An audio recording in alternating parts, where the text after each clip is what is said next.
تاریخ کچھ ہمیں اس طریقے سے بتاتی ہے کہ روم کا بادشاہ مارکس اوریلیس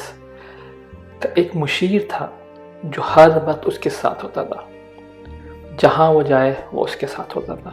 اور اس کا کام صرف یہ تھا کہ جب بھی کوئی مارکس اوریلیس کی تعریف کرے تو وہ آرام سے اس کے کان میں بولتا ہے، آپ بس ایک انسان ہو، آپ بس ایک انسان ہو۔ ہمارے بڑے کچھ اس طریقے سے ہمیں سمجھاتے تھے بچپن میں کہ جب بھی کسی کو پرکھنا ہو تو یا تو اس کو بہت غم میں یا بہت خوشی میں دیکھو۔ اس کا مطلب یہ ہے کہ جب آپ غم میں ہیں تو آپ کتنا صبر کر رہے ہیں، اور آپ جب خوشی میں ہیں تو کتنی عاجزی سے لوگوں سے ملتے ہیں۔ ایک چیز جو میں بہت زیادہ مانتا ہوں وہ یہ ہے کہ انسان اپنے اٹھنے بیٹھنے والوں سے پہچانا جاتا ہے، تو ہمیں کوشش کرنی چاہیے کہ ایسی محفل میں اٹھے بیٹھے جہاں سے آپ کو سیکھنے کو بہت کچھ ملے، اور اگر آپ کو لگتا ہے کہ آپ اور کچھ نہیں سیکھ سکتے تو محفل چینج کر لیجئے۔ یہ جو ہے ایک انٹرنیٹ کی دنیا ہے، یہی وجہ ہے کہ ہر کسی کو یہ لگتا ہے کہ اس کے پاس سارا علم ہے اور اس کے پاس ہر سوال کا جواب ہے۔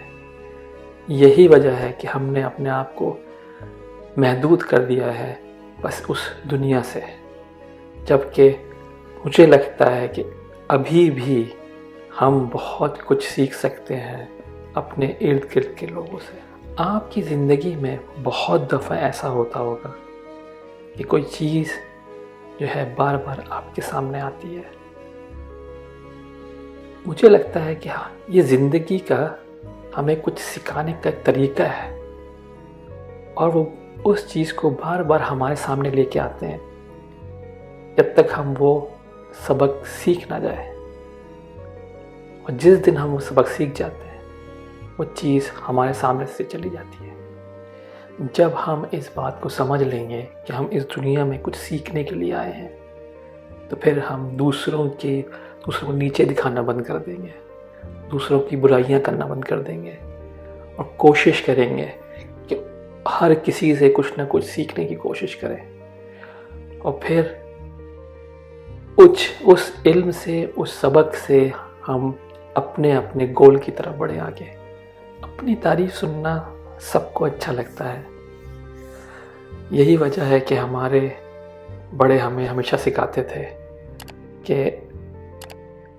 اپنی تعریف کو اپنے سر پہ نہ چڑھاؤ اور اپنی تنقید کو اپنے دل پہ نہ لو۔